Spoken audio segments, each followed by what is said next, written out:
ہمارے جو آپ سب حضرات جانتے ہیں شیخ الہند حضرت مولانا محمود الحسن صاحب قدس اللہ تعالیٰ سے رہو، یہ ہمارے حکیم امت مولانا اشرف علی تھانوی رحمۃ اللہ علیہ کے استاد ہیں، ہمارے دادا کے بھی استاد ہیں اور بڑے اعلیٰ پائے کے بزرگ ہیں۔ تو حضرت مولانا تھانوی رحمۃ اللہ علیہ ایک زمانے میں کانپور میں ایک مدرسے میں مدرس تھے شروع میں۔ اچھا، کانپور میں کچھ اہل بدعت کا ذرا زور تھا، اور ان میں بھی بعض حضرات ایسے تھے کہ جو اپنے منطق اور فلسفے کے علم پر بڑا ناز رکھتے تھے کہ ہمیں منطق بہت آتی ہے، فلسفہ بہت آتا ہے، اور دارالعلوم دیوبند میں چونکہ زیادہ زور جو ہے وہ اسلامی علوم پر ہوتا تھا، تفسیر، حدیث، فقہ، اس پر، تو دارالعلوم دیوبند کے علماء کو یہ کہتے تھے کہ ان کو تو معقولات آتے ہی نہیں، ان کو منطق نہیں آتی، ان کو فلسفہ نہیں آتا، یہ کم آتا ہے۔ تو حضرت حکیم امت مولانا تھانوی رحمۃ اللہ علیہ وہ کانپوری میں تھے، وہاں ان لوگوں کے درمیان تھے۔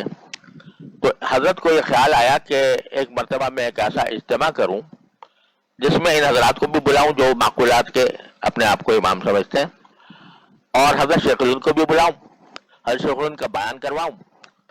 تو شیخ الہند کے بیان میں عموماً منطق فلسفے کی بھی بات، علم کلام کی بات بھی ہوتی تھی۔ تو ان کو پتہ لگا کہ علماء دیوبند کیا ہوتے ہیں۔ تو حضرت آ گئے اور بیان شروع ہو گیا۔ جب بیان شروع ہوا تو حضرت شیخ الہند نے اپنا معمول کے مطابق، اپنے عادت کے مطابق دینی اصلاحی بیان شروع کیا۔ اتفاق سے بیچ میں کچھ بحثیں عقلی نوعیت کی بھی آ گئیں۔ اس وقت تک وہ حضرات نہیں آئے تھے کہ جن کو سنوانا مقصود تھا۔ تو حضرت پہلو بدل رہے تھے کہ کسی طرح وہ آ جائے حضرت، یہاں تک کہ وہ آ گئے۔ جب آ گئے، حضرت شیخ الہند کو پہچانتے بھی تھے اور بات ہونے لگی تھی عقلی نوعیت کی۔ تو ابھی کچھ کلمات کہہ ہی تھے کہ حضرت نے فوراً آخر دعوانا الحمدللہ رب العالمین کہہ کر بیٹھ گئے۔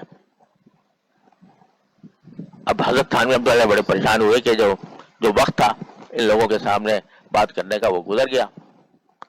تو حضرت نے فرمایا، میں نے عرض کیا کہ حضرت اب تو وقت آیا تھا بات کرنے کا۔ تو آپ نے فرمایا کہ ہاں، یہ خیال میرے دل میں بھی آ گیا تھا، یہ خیال میرے دل میں بھی آ گیا تھا کہ اب موقع ہے کہ اپنے علم کا اظہار کیا جائے ان لوگوں کے سامنے۔ تو پھر اب وہ بیان کرنا فضول ہوتا، کیونکہ پھر وہ خالص ریاکاری ہوتی، اس لیے میں نے بیان ختم کر دیا، کیونکہ اب پہلے جو کچھ تھا وہ اللہ کے لیے ہو رہا تھا، اب اس مخلوق کے لیے ہوتا، لہذا میں نے بند کر دیا۔ تو یہ ہے فرق طریقت کا، کہ طریقت سے گزر کر جب بندہ پہنچتا ہے تو پھر اللہ تعالیٰ اس کے دل میں وہ کانٹا لگا دیتے ہیں، جس کانٹے کے ذریعے وہ سمجھ لیتا ہے کہ اب میرا عمل جو ہے وہ آیا اخلاص کے ساتھ ہو رہا ہے یا نہیں ہو رہا۔ تو یہ چیز جو ہے یہ کہاں سے آتی ہے؟ یہ اہل طریقت سے آتی ہے۔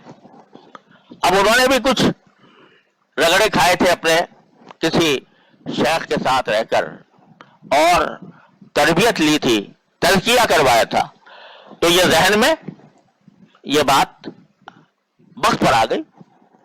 اگر مجھ جیسا کوئی ہوتا تو وہ کہتا جی یہ تو بہترین موقع ہے اپنے علم کے اظہار کرنے کا اور اپنے علوم کا مظاہرہ کرنے کا، ان کے سامنے یہ کیا حقیقت رکھتے ہیں، یہ جو بیٹھے ہیں سامنے، یہ ہمارے مقابلے میں کیا کریں گے۔